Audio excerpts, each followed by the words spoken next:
கிஷ்கிந்தா நாட்டின் வலிமையான அரசன், யாராலும் வெல்ல முடியாத வீரன், அவன்தான் வாலி. இந்திரனின் வரமாக எதிரியின் பாதி சக்தி வாலிக்கே சேரும் அற்புத சக்தி கிடைத்தது.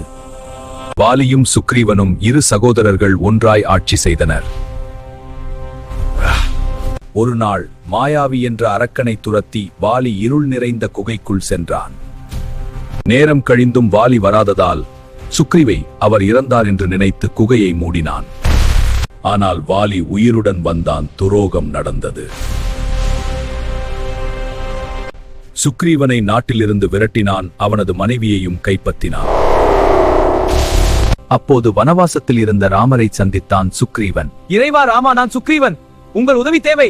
வாலி மற்றும் சுக்ரீவன் இடையே கடும் போர் வெடித்தது. வீரவாலியை நேரில் வெல்ல முடியாது. மறைந்து நின்று ராமர் அம்பு எய்தினார்.